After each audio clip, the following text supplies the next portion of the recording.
Hi everyone, welcome back to another tutorial from Wake&Tech. Today I'm going to be guiding you through how to log in to Midland Bank online banking account.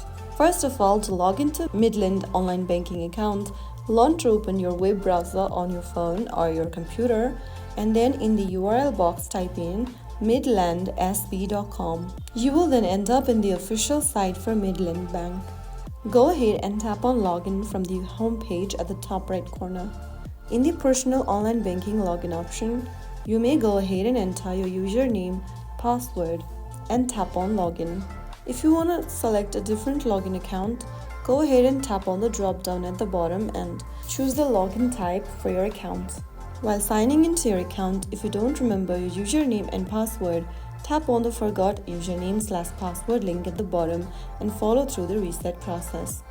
If you are new to online banking on Midland, you can go ahead and enroll into an online banking by tapping on Enroll in Online Banking and register yourself online.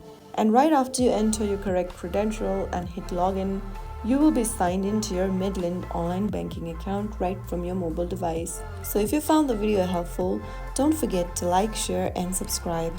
I will see you in the next episode. Thank you for watching.